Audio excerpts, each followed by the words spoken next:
puasa sunnah pada hari Senin dan hari Kamis. Apa sumber hukumnya? Diriwayatkan oleh Imam Muslim dari Abi Qatadah, Rasulullah Shallallahu Alaihi Wasallam ditanya tentang puasa pada hari Senin. Kenapa Rasul melakukan itu? Beliau menjawab, "Zalika yaumu wulidtu fihi wa yaumu bu'istu au unzila alayya fihi." Hari Senin itu adalah hari di mana aku dilahirkan dan hari di mana aku dibangkitkan. Wahyu pertama turun kepadaku pun pada hari itu. Maka sunnah melaksanakan puasa pada hari itu. Adapun hari Kamis, ada hadis yang diriwayatkan oleh Imam Turmuzi dari Abi Hurairah, Nabi bersabda, "Tu'radul a'malu yaumul isnaini wal khamisi, fa uhibbu an yu'rada amali wa ana sha'im." Disetor amal setiap manusia pada hari Senin dan pada hari Kamis. Maka aku ingin, kata Nabi, agar pada saat amalku disetor itu aku sedang puasa. Jadi malaikat itu menurut riwayat ini mencatat dan menyetorkan catatan amalan seseorang pada hari Senin, hari Kamis. Tiap hari Senin amalan kita disetor oleh malaikat. Catatan terakhir tentu yang sedang kita kerjakan, sehingga yang masuk daftar, saya tinggalkan orang ini, dia sedang puasa, karena naik catatan amalnya pada hari Senin. Kamis diangkat lagi, catatan paling akhir, saya tinggalkan orang ini, dia sedang puasa. Itu makna fa uhibbu ayyurada amali wa ana shaim. Aku senang kalau pada saat amalku disetor, catatan paling akhir aku lagi puasa. Satu keistimewaan. Alangkah celaka tiap amalan disetor kita sedang berbuat jahat. Senin, Kamis, teler, mabok, judi. Tiap amalan disetor, catatan akhirnya saya tinggalkan si fulan lagi teler. Laporan Senin.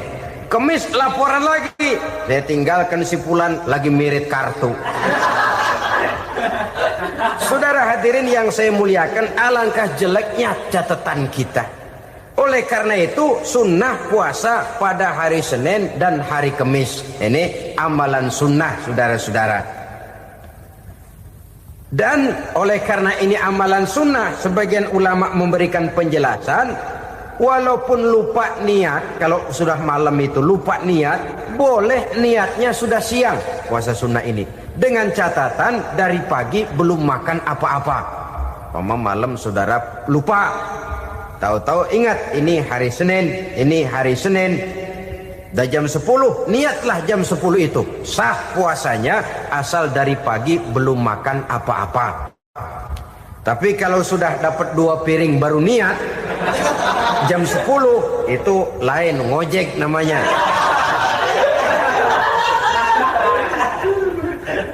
Allah Subhanahu wa ta'ala akan memuliakannya dengan 10 macam perkara.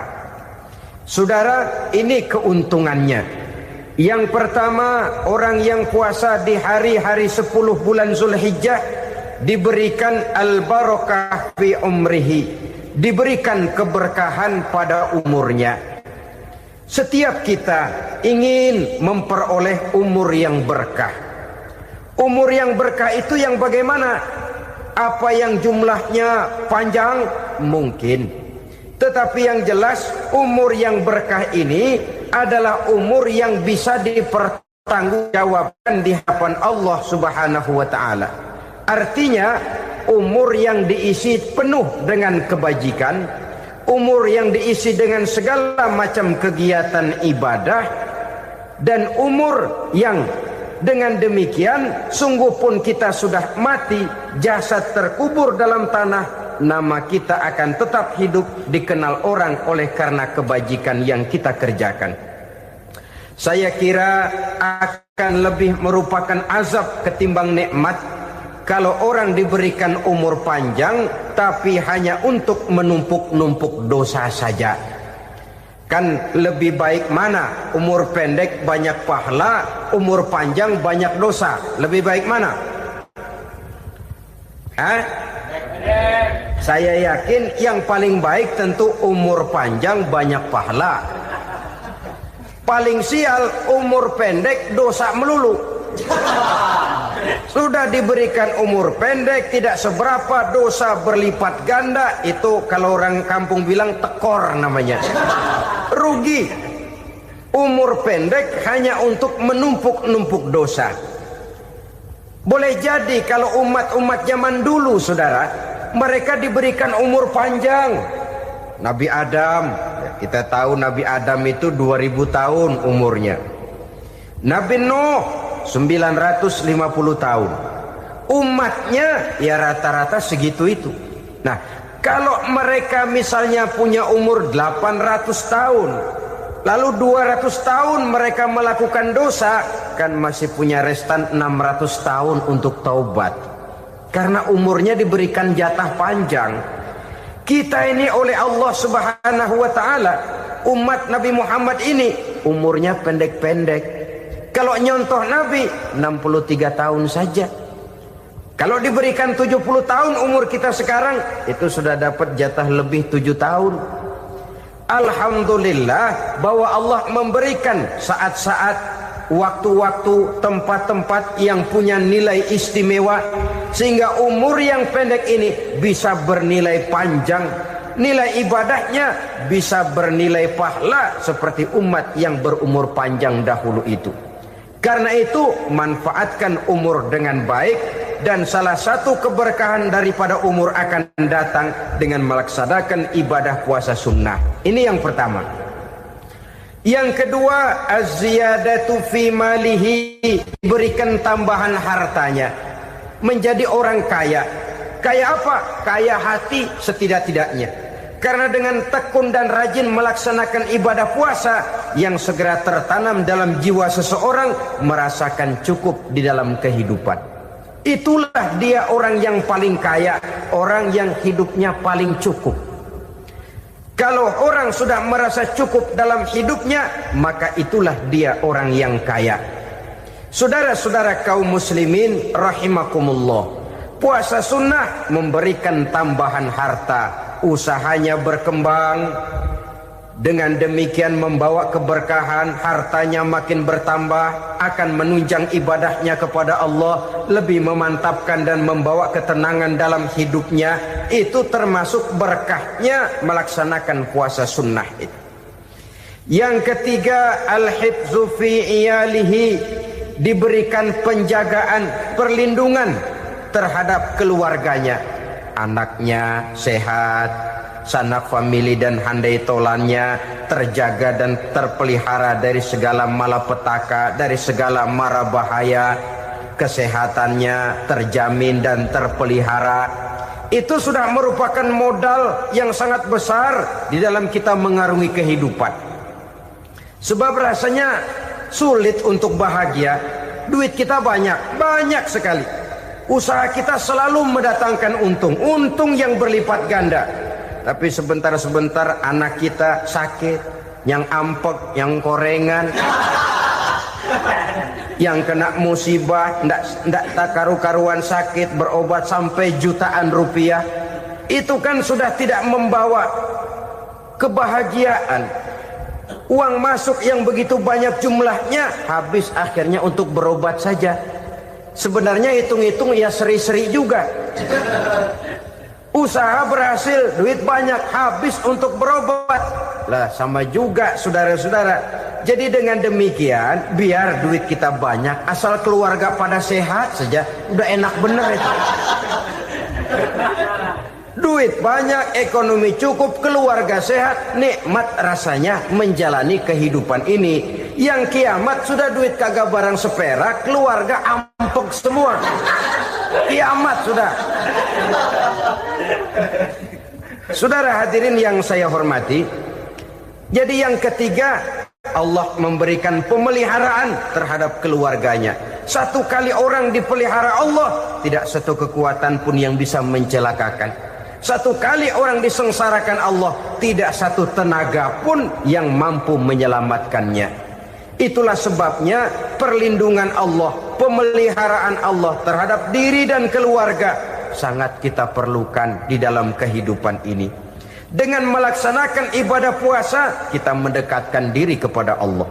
Dengan dekat kepada Allah, maka Allah pun dekat kepada kita. Sehingga dalam hadis qudsi dikatakan, ta'arraf ilallahi firraha ya'rifka fi syiddah.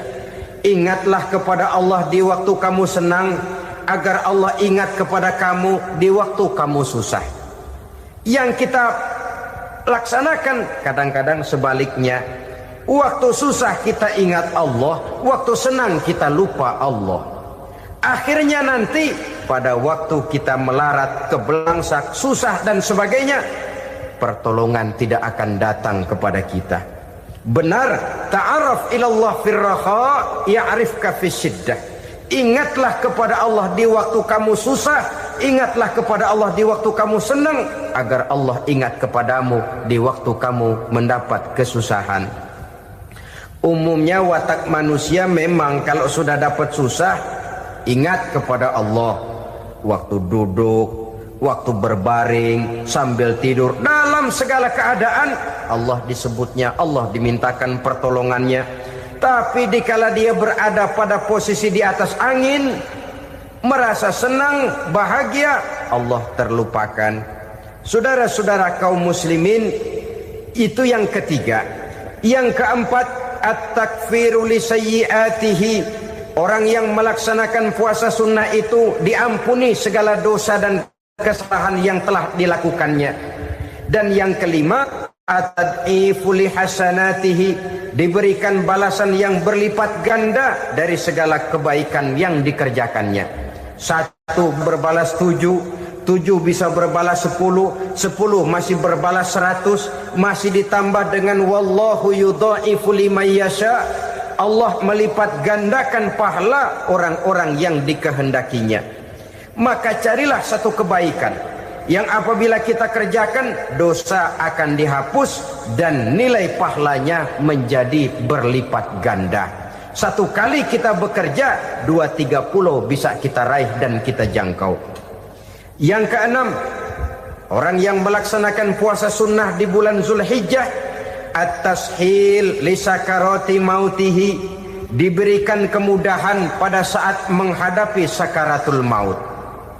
Maut a mysterious problem. Dia adalah pintu yang setiap orang pasti akan memasukinya. Bahwa mati adalah mati, itu semua kita tahu. Tapi hakikat orang pada saat menghadapi mati itu kan berbeda-beda. Ada yang matinya itu gampang sekali, persis orang tidur saja, tidak nampak gelisah, tidak bikin susah yang hidup, tidak gelimpangan di tempat tidur, persis seperti orang mau tidur saja. Ada yang sulit sekali menghadapi sakaratul maut, gelimpangan di tempat tidur, bikin bingung orang yang nunggu. Kadang-kadang seperti kerbau digorok lehernya. Saudara-saudara, sulit menghadapi sakaratul maut. Oleh karena itu Rasulullah sallallahu alaihi wasallam sering beliau itu kalau berdoa membaca Allahumma hawin alayya fi sakaratil maut. Ya Allah, mudahkan saya di dalam menghadapi sakaratul maut. Rasulullah saja, saudara, orang yang ibadahnya paling banyak, orang yang hatinya paling bersih, orang yang akhlaknya paling luhur, masih berdoa semacam ini. Mohon dimudahkan oleh Allah agar mudah menghadapi sakaratul maut. Apalagi kita, terus terang kita ini paling-paling kelas muhtalid, bangsa sama pahala mau sama dosa doyan. Lebih perlu lagi menghadapi sakaratul maut. Sehingga apabila malaikat maut datang menjemput nyawa kita, dimudahkan, jangan dibikin sulit, supaya mudah. Jadilah orang baik-baik. Biasanya kalau banyak yang mati, malaikat maut juga kali main-mainin dulu tuh orang. Utak-atik, ditakut-takutin dan segala macam. Saudara hadirin yang saya hormati, maka menghadapi sakaratul maut ini merupakan kunci. Apakah seseorang bisa husnul khatimah atau bisa su'ul khatimah? Salah satu jalan untuk memudahkan diri menghadapi sakaratul maut, melaksanakan puasa sunnah di bulan Zulhijjah ini. Yang ketujuh, ad-diya'u li zulumati qabrihi, diberikan terang di alam kuburnya. Kubur, saudara tahu, saudara tentu sering lihat orang dimasukkan ke liang lahat, ditutup dengan papan, dinding ari kata kita di kampung, lalu diuruk lagi dengan tanah. Dalamnya liang lahat, gelapnya liang lahat, gelapnya diuruk dengan tanah, gelapnya di dalam kubur, tiga gelap yang menjadi satu. Bapak moyangnya gelap.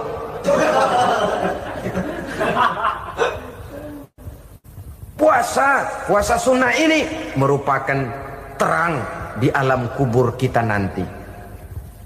Yang kedelapan, at-tasqil limizanihi, diberikan keringanan pada timbangan di hari akhirat nanti.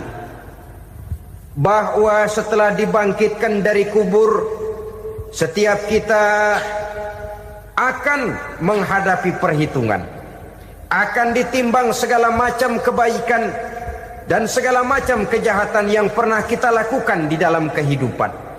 Orang yang melaksanakan ibadah puasa sunnah, at-tasqilu limizanihi, diberikan keringanan timbangan hari akhiratnya nanti. Yang kesembilan, an-najah minal bala, diberikan keselamatan dari segala macam bencana. Dan yang ke-10, as-su'ud ala darajatihi, diberikan ketinggian, naik derajatnya, derajat di dunia, lebih-lebih lagi derajat di akhirat nanti. Ini keutamaan yang diberikan Allah Subhanahu wa ta'ala kepada mereka yang melaksanakan ibadah puasa 10 hari di bulan Zulhijjah menurut penjelasan sebagian dari para ulama kita. Jadi setelah puasa Muharram ada lagi puasa Zulhijjah. Kemudian puasa sunnah yang ketiga, puasa sunnah pada hari Senin dan hari Kamis. Apa sumber hukumnya? Diriwayatkan oleh Imam Muslim dari Abi Qatadah, Rasulullah sallallahu alaihi wasallam ditanya tentang puasa pada hari Senin. Kenapa Rasul melakukan itu? Beliau menjawab, zalika yaumu wulidtu fihi wa yaumu bu'istu au unzila alayya fihi. Hari Senin itu adalah hari di mana aku dilahirkan dan hari di mana aku dibangkitkan. Wahyu pertama turun kepadaku pun pada hari itu. Maka sunnah melaksanakan puasa pada hari itu. Adapun hari Kamis, ada hadis yang diriwayatkan oleh Imam Turmuzi dari Abi Hurairah, Nabi bersabda, tu'radul a'malu yaumul isnaini wal khamisi fa uhibbu ay yu'rada amali wa ana sha'im. Disetor amal setiap manusia pada hari Senin dan pada hari Kamis. Maka aku ingin, kata Nabi, agar pada saat amalku disetor itu aku sedang puasa. Jadi malaikat itu menurut riwayat ini mencatat dan menyetorkan catatan amalan seseorang pada hari Senin, hari Kamis. Tiap hari Senin amalan kita disetor oleh malaikat. Catatan terakhir tentu yang sedang kita kerjakan, sehingga yang masuk daftar, saya tinggalkan orang ini, dia sedang puasa, karena naik catatan amalnya pada hari Senin. Kamis diangkat lagi, catatan paling akhir, saya tinggalkan orang ini, dia sedang puasa. Itu makna fa uhibbu ayyurada amali wa ana shaim. Aku senang kalau pada saat amalku disetor, catatan paling akhir aku lagi puasa. Satu keistimewaan. Alangkah celaka tiap amalan disetor kita sedang berbuat jahat. Senin, Kemis, teler, mabok, judi. Tiap amalan disetor, catatan akhirnya saya tinggalkan si Fulan lagi teler. Laporan Senin. Kemis laporan lagi, saya tinggalkan si Fulan lagi mirit kartu. Saudara hadirin yang saya muliakan, alangkah jeleknya catatan kita. Oleh karena itu sunnah puasa pada hari Senin dan hari Kemis. Ini amalan sunnah saudara-saudara. Dan oleh karena ini amalan sunnah, sebagian ulama memberikan penjelasan, walaupun lupa niat, kalau sudah malam itu lupa niat, boleh niatnya sudah siang puasa sunnah ini, dengan catatan dari pagi belum makan apa-apa. Malam saudara lupa, tahu-tahu ingat ini hari Senin, dah jam 10, niatlah jam 10 itu, sah puasanya asal dari pagi belum makan apa-apa. Tapi kalau sudah dapat 2 piring baru niat, jam 10 itu lain, ngojek namanya.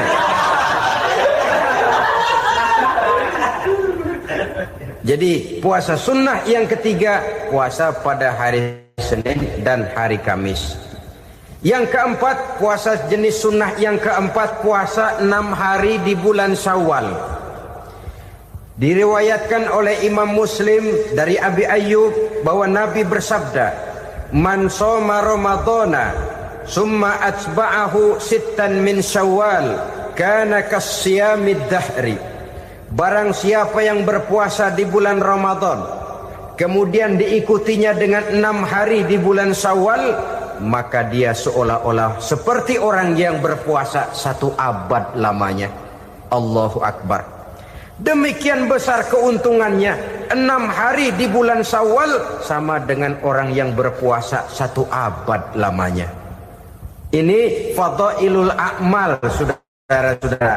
Jangan diartikan karena menang sudah puasa 6 hari bulan Syawal, Ramadan tahun depannya lantas nggak puasa. Kenapa? Ukurannya sudah 1 abad. Bukan itu pengertiannya. Ini mendorong orang memberikan ganjaran pahala yang sedemikian besar. 6 hari setelah Ramadan, artinya di bulan Syawal. Tidak pada hari pertama Syawal karena haram hukumnya berpuasa pada hari fitri itu. 6 hari di bulan Syawal. Tinggal lihat yang mampunya saja. Boleh berurutan, boleh tidak berselang-seling, boleh. Asal saja jumlahnya 6 hari selama masih bulan Syawal itu. Hari ini 3 hari lagi, 4 hari lagi, diselang-seling atau berurutan, itu juga lebih baik. Puasa sunnah 6 hari daripada bulan Syawal. Kemudian yang kelima, puasa sunnah 3 hari pada setiap bulan. 3 hari pada setiap bulan. Diriwayatkan oleh Imam Bukhari dan Muslim dari Abi Hurairah. Abi Hurairah bercerita, "Ausani khalili sallallahu alaihi wasallam bisalasin." Kekasih saya Rasulullah berwasiat kepada saya, memesankan benar-benar kepada saya untuk melaksanakan 3 amalan yang terpuji. Pertama, siyamu salasati ayyamin min kulli syahrin.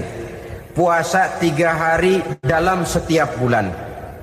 Ini wasiat yang pertama. 3 hari pada setiap bulan. Tidak peduli bulan apa saja. Dalam artian ya bulan menurut perhitungan Islam ya.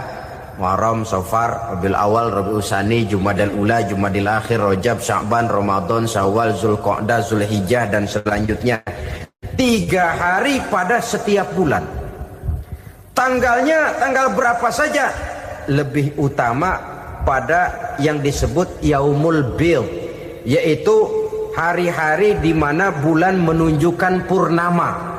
Tanggal 13, tanggal 14 dan tanggal 15 pada setiap bulannya itu disunahkan melaksanakan puasa. Itu wasiat pertama, puasa 3 hari pada setiap bulan. Wasiat yang kedua, wa raka'atai duha, melaksanakan sholat duha sekurang-kurangnya 2 rakaat. Itu wasiat yang dipesankan benar kepada saya, kata Abi Hurairah. Pertama, puasa 3 hari pada setiap bulan. Yang kedua, usahakan jangan meninggalkan 2 rakaat minimal daripada sembahyang duha. Kita tahu sembahyang duha itu sembahyang sunnah di waktu pagi seketika matahari naik sepenggalahan. Sekurang-kurangnya 2 rakaat, sebanyak-banyaknya 8 rakaat. Di antara fadilah atau keutamaan daripada sholat duha ini yaitu menyangkut masalah rezeki dan usaha. Kemudian wasiat yang ketiga, wa an utira qabla an anama. Beliau sangat berwasiat kepada saya untuk sholat witir sebelum tidur. Artinya sholat malam sebagai amalan sunnah di dalam kehidupan kita. Jadi saudara-saudara, dalam hidup ini kita akan selalu berbentur dengan keperluan. Kalau pada satu saat kita sudah sampai kepada tahap berpikir ini keperluan saya, tentu hal-hal semacam ini akan kita kerjakan. Kita belum tergerak melaksanakan ini semua oleh karena barangkali kita merasa belum memerlukannya.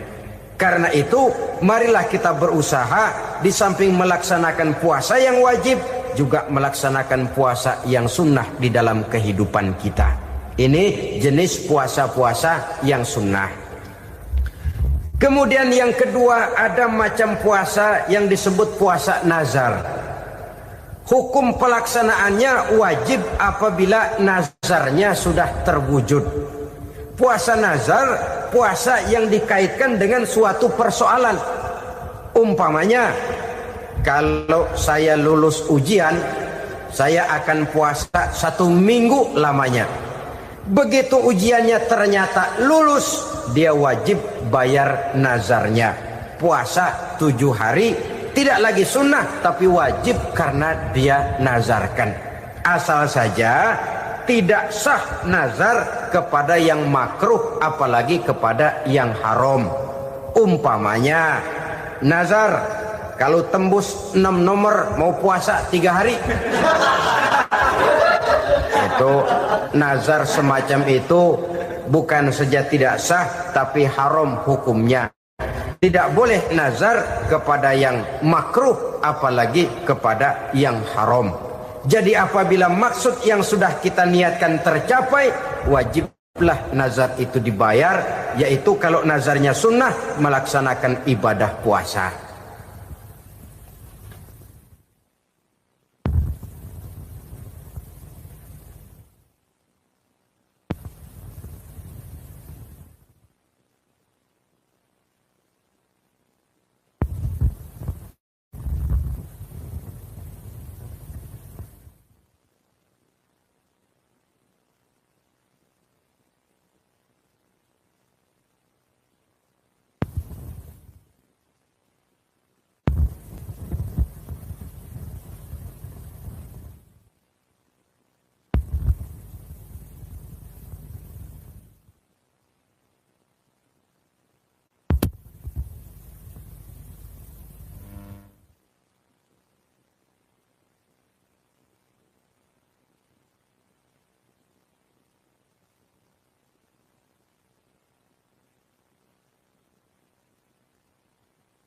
Saudara-saudara kaum muslimin rahimakumullah.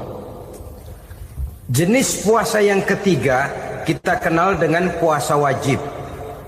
Dan ini kita laksanakan pada bulan suci Ramadan. Tentang teknis pelaksanaan ibadah puasa di bulan Ramadan sudah pernah saya bicarakan pada pertemuan tentang Ramadan dan Idul Fitri. Pada kesempatan ini saya hanya ingin mengajak bahwa di dalam melaksanakan ibadah puasa Ramadan ini marilah kita mengadakan evaluasi. Kenapa demikian? Barangkali secara jujur walaupun agak berat saya masih harus berkata masih banyak di antara kita umat Islam yang di dalam melaksanakan suatu ibadah terjebak dalam rutinitas ritual. Apa itu rutinitas ritual? Itu bahasa susah. Berhubung saya tidak ingin bicara yang susah-susah, kita bicara yang mudah-mudah saja. Maksud saya, banyak di antara kita umat Islam yang di dalam melaksanakan suatu ibadah itu hanya dengan prinsip asal sekadar gugur kewajiban saja. Akibatnya, sampai sejauh mana ibadah itu berhasil membentuk kepribadian diri kita, kita jarang mengadakan evaluasi dan penilaian. Solat yang penting gugur kewajiban. Puasa yang penting sudah gugur kewajiban. Haji yang penting sudah gugur kewajiban.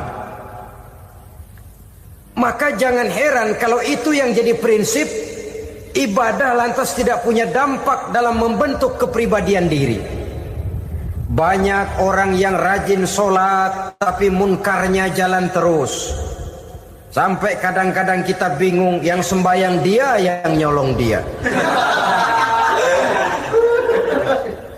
Puasanya kelihatannya tekun tapi tidak punya kepekaan sosial. Sama yatim piatu bersifat masa bodoh, sama fakir miskin malah gemes. Tidak lantas tumbuh kepekaan sosial walaupun dia sudah ikut merasakan tidak enaknya lapar dan haus. Ada juga yang sudah haji 4-5 kali mondar-mandir Jakarta Mekah, tapi gaya hidupnya tetap seperti katak di kolong tempurung, picik, sempit pandangan, dangkal hati, tidak terbuka walaupun sudah melihat Islam dalam skala internasional. Yang dia lihat, yang dia saksikan, yang dia pandang tidak sanggup menggugah dan mengubah jiwanya, tidak bisa mewarnai pandangan hidupnya. Inilah akibatnya kalau ibadah hanya dikerjakan dengan prinsip asal sekadar gugur kewajiban. Hasilnya yaitu tadi, hajinya cuma menang topi putih sama serban. Sholatnya cuma prinsip asal gugur kewajiban. Begitu juga puasanya, begitu juga zakatnya dan ibadah-ibadah lainnya. Bukan tanpa satu maksud. Jikalau Allah Subhanahu wa ta'ala memerintahkan kita melaksanakan ibadah puasa di bulan suci Ramadan, bahkan maksud itu sangat pada penghujung ayat yang memerintahkan kita puasa. Ya ayyuhallazina amanu kutiba alaikumus syiyam kama kutiba alal ladzina min qablikum la'allakum tattaqun. Orang yang beriman diwajibkan atas kamu berpuasa, telah diwajibkan juga kepada orang-orang yang sebelum kamu, la'allakum tattaqun, agar kamu dengan puasa itu menjadi manusia yang bertakwa kepada Allah Subhanahu wa ta'ala. Dengan kata lain, berhasil atau tidak puasa Ramadan kita ini akan nampak takwa kita meningkat atau tidak setelah kita melaksanakan ibadah puasa. Sehingga kalau orang mengatakan Ramadan itu merupakan month of training, bulan latihan, keluar latihan tentu harus semakin naik dan baik gaya kehidupan kita. Jadi tujuan utama daripada pelaksanaan ibadah puasa adalah untuk membentuk manusia yang bertakwa. Nah, takwa itu kata Imam Qusairi hurufnya ada 4. Ta, qaf, wawu, ya. Masing-masing huruf ini simbol dari pribadi orang yang bertakwa, bina dan dibentuk oleh pelaksanaan puasanya. Mari kita lihat. Huruf ta adalah lambang dari sifat tawadhu, rendah hati.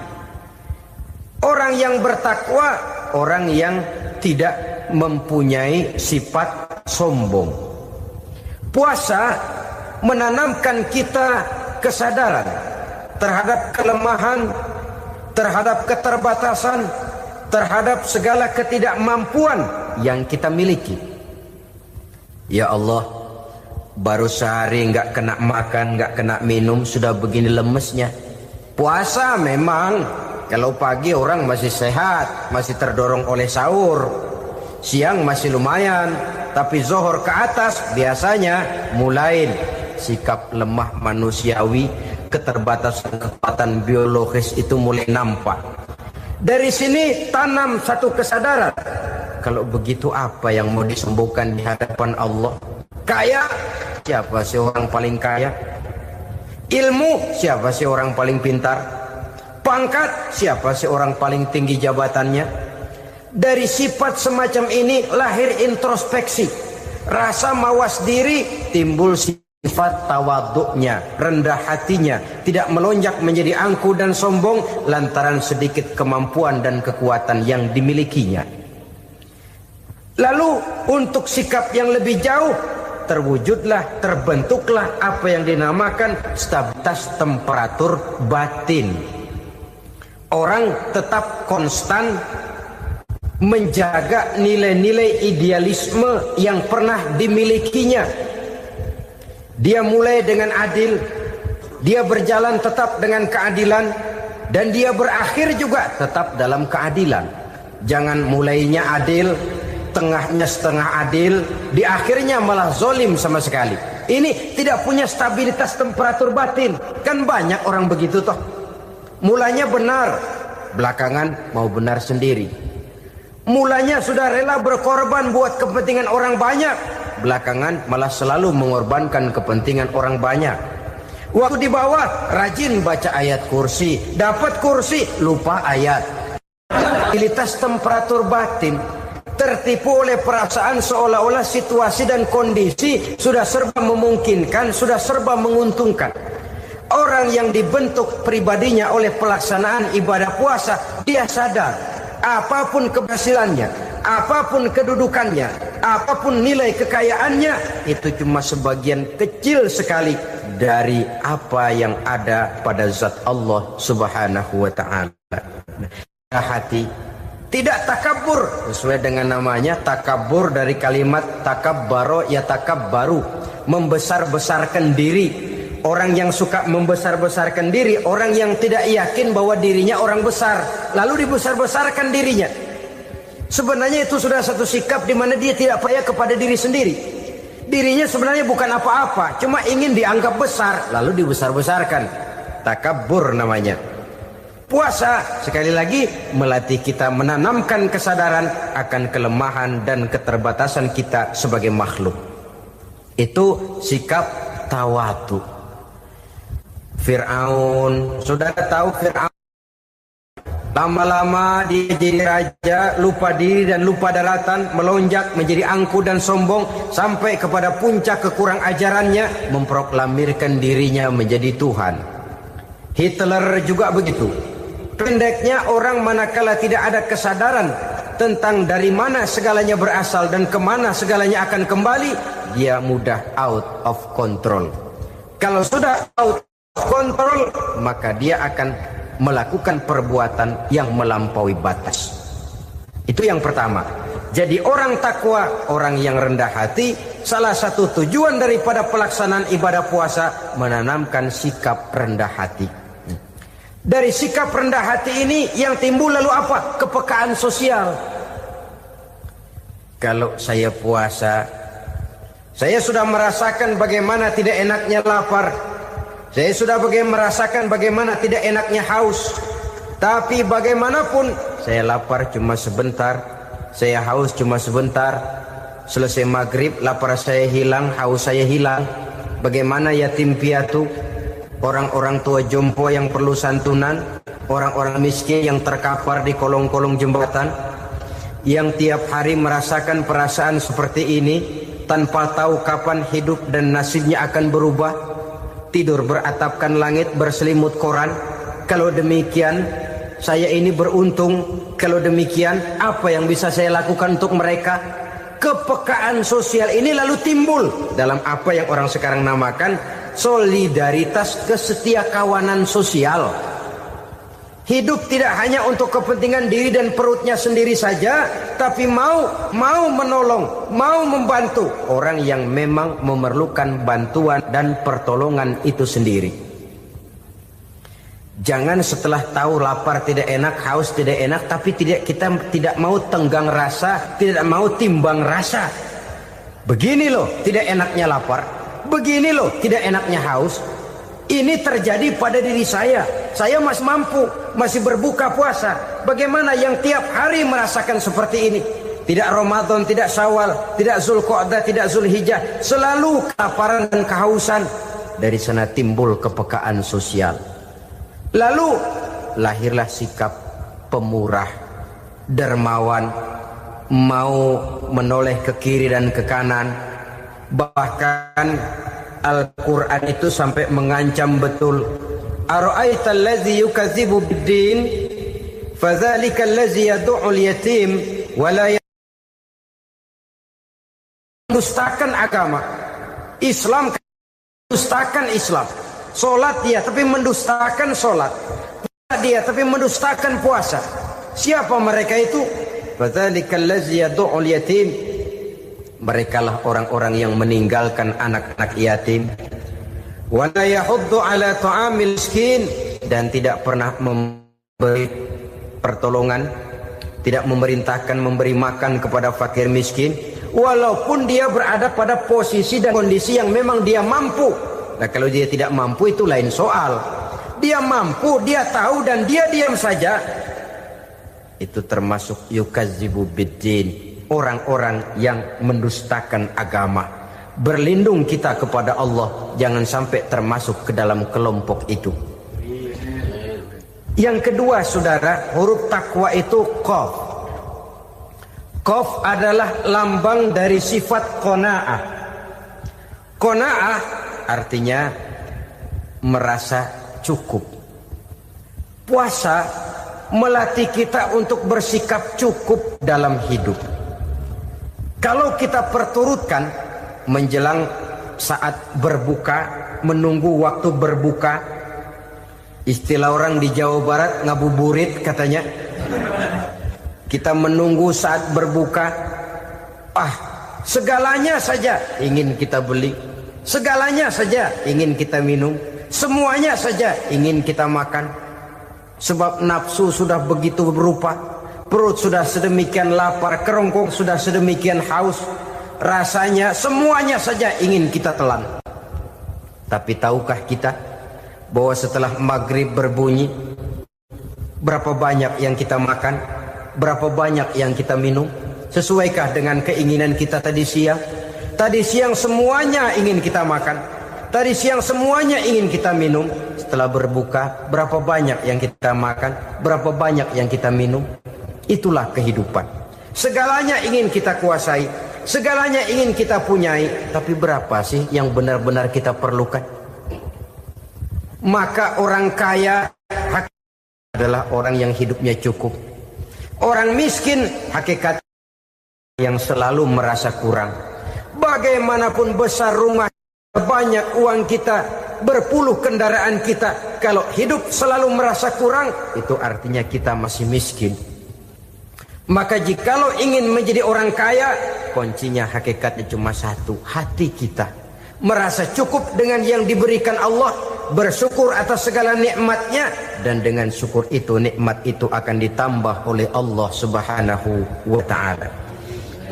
Puasa menimbulkan sifat qanaah, dan qanaah adalah watak daripada orang-orang yang bertakwa kepada Allah Subhanahu wa ta'ala. Persis seperti orang minum air laut.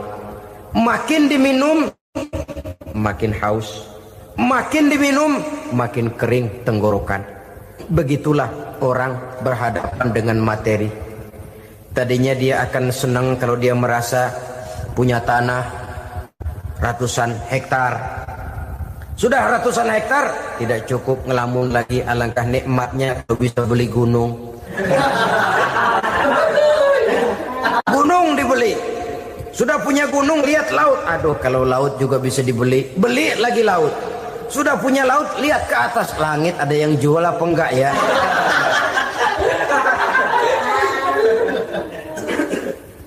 Seperti orang berhadapan dengan air laut yang makin diminum makin membuat kita haus dan makin kering tenggorokan ini.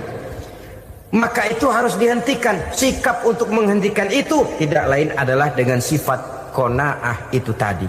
Merasa cukup dengan apa yang diberikan Allah, mensyukuri nikmatnya. Itu yang kedua. Yang ketiga, pada kalimat takwa ada huruf wawu. Wawu adalah simbol dari sifat wara dengan ain. Wara, orang yang terpelihara dirinya baik dari yang syubhat, lebih-lebih dari yang haram. Syubhat, saudara tahu, barang yang remeng-remeng. Tapi sungguh pun remeng-remeng, kira-kira prosentasenya 70-30. 70% haram, 30% kemungkinan halalnya. Maka yang syubhat lebih baik dijauhi daripada diambil. Orang yang punya kepribadian wara, dirinya terpelihara, jangankan dari yang haram, dari yang syubhat saja dia sanggup menjaga dan memelihara dirinya.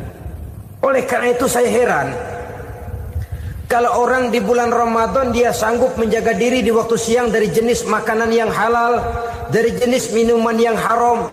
Ada tahu nganggur di meja siang, enggak dia makan. Ada air teh nganggur di meja siang, enggak dia makan. Padahal itu jenis makanan dan minuman yang halal.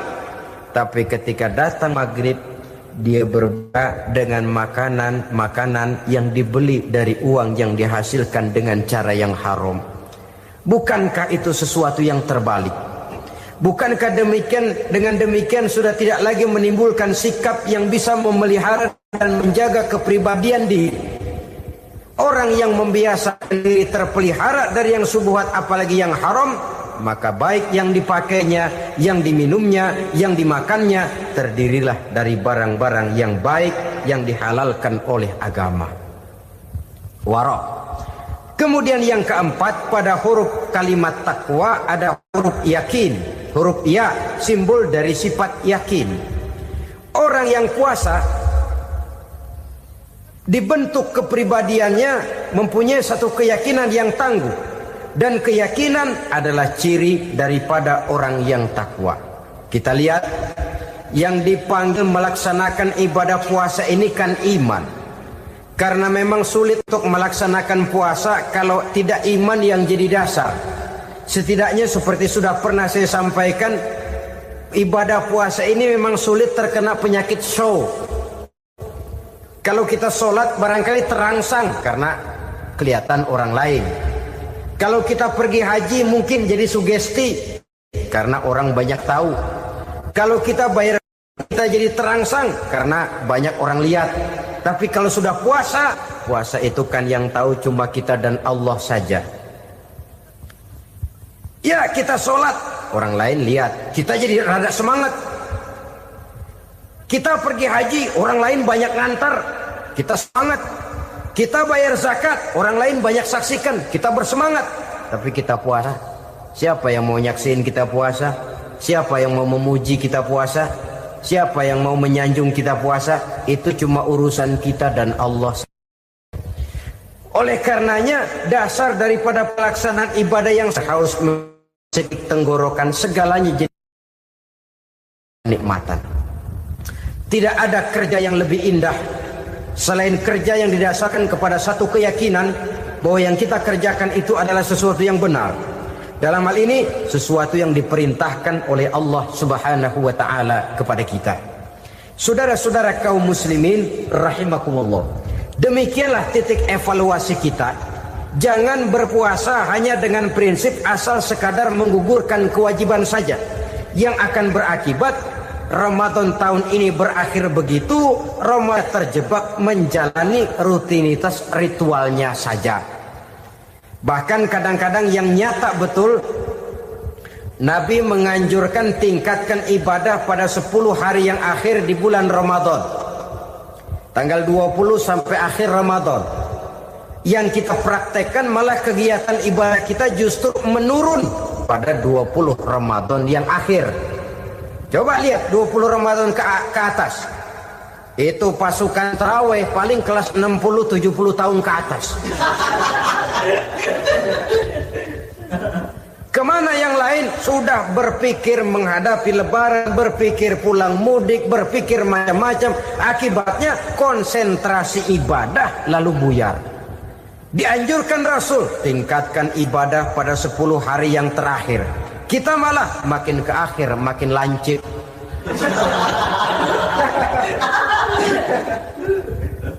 Saudara-saudara kaum muslimin rahimakumullah, kita terjebak oleh sesuatu yang sementara, oleh sesuatu yang bersifat kulit, lalu meninggalkan isinya. Padahal jikalau kita tidak mengisi Ramadan dengan kegiatan ibadah, berarti kita tidak keluar dari Ramadan dengan jiwa yang baru, yang sudah ditempa oleh pengalaman ibadah di bulan Ramadan. Artinya kita tidak kembali kepada fitrah, kesucian seperti saat kita dilahirkan. Lalu kalau kita tidak kembali kepada fitrah, apa yang mau kita rayakan pada Idul Fitri itu? Di mana letak kegembiraan kita? Di mana letak kebahagiaan hati? Kembalikah kita kepada fitrah? Tidak.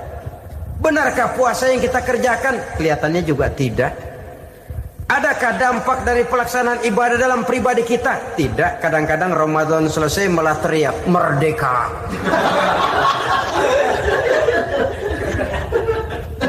Kalau tadinya Ramadan dia merasa terhalang, mau keluar siang, mau makan siang, bulan puasa, mau minum siang, bulan puasa, mau gandengan, bulan puasa. Ramadan selesai, kibarin bendera, teriak merdeka. Lalu kembali merajalela.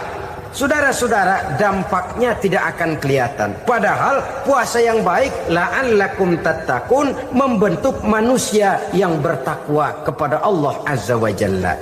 Nah, sekarang apa kemudahan dan keistimewaan yang akan diberikan Allah kepada mereka yang sampai kepada tingkat takwa ini? Al-Quran menjelaskan, pertama, may yattaqillaha yaj'al lahu makhraja. Barang siapa yang bertakwa kepada Allah Subhanahu wa taala, maka dia akan diberikan makhraja. Makhraja itu jalan keluar dari segala macam kesulitan. Jalan keluarnya ada saja. Menurut ukuran kemampuan dia tidak mungkin, mustahil, tidak bisa, mana mungkin. Tapi pada waktunya ada saja jalan keluarnya. Termasuk jenis yang yaj'al lahu makhraja. Orang yang bertakwa kepada Allah selalu diberikan jalan keluar dari segala kesulitan yang dihadapinya. Siapa sih orangnya yang tidak pernah sulit dalam hidup? Siapa orang yang tidak pernah mengalami kesulitan? Tapi kadang orang menilai, itu kelihatannya hidupnya enak aja ya, kayaknya gak pernah mengalami kesulitan. Sebenarnya bukan tidak pernah mengalami kesulitan, Allah selalu memberikan jalan keluar dari segala kesulitan yang dihadapinya. Nah, kalau Allah yang memberikan jalan keluar, tentu sangat mudah sekali. Orang yang bertakwa diberikan jalan keluar dari segala macam kesulitan. Satu. Yang kedua, wa yarzuqhu min haitsu la yahtasib. Dia akan diberikan rezeki oleh Allah dengan jalan yang tidak disangka-sangka. Rezekinya datang dengan cara yang tidak disangka-sangka. Gajinya mungkin kecil, tapi penghasilannya gede. Kan itu yang penting. Gaji dan penghasilan kan lain tuh. Boleh jadi gaji kecil, asal penghasilan gede, kan nikmat hidup itu. Nah, penghasilan ini ada yang bisa kita perkirakan. Bisa kita perkirakan. Misalnya gaji itu tadi. Kalau saya kerja, gaji saya begini. Ada rezeki yang masuk min haitsu la yahtasib. Tidak kita sangka-sangka. Tidak kita duga-duga. Tahu-tahu ada saja rezeki. Datang orang, bawa persoalan yang mendatangkan hasil. Sebab rezeki, jodoh, maut memang seperti bayangan. Kita uber-uber dia lari, kita diem dia diem. Kan gemesin itu. Bayang-bayang itu begitu. Kita kejar, dia lari. Rezeki juga begitu. Kita diem, dia diem. Setengah mati yang namanya rezeki kita cari, kita uber. ngobek sampai ratusan bohong kita kerjain. Tapi memang belum waktunya, ya sulit untuk tembus. Tapi kadang-kadang giliran kita nongkrong di rumah, datang orang bawain rezeki. Itulah yang namanya rezeki. Tapi ini untuk orang yang bertakwa.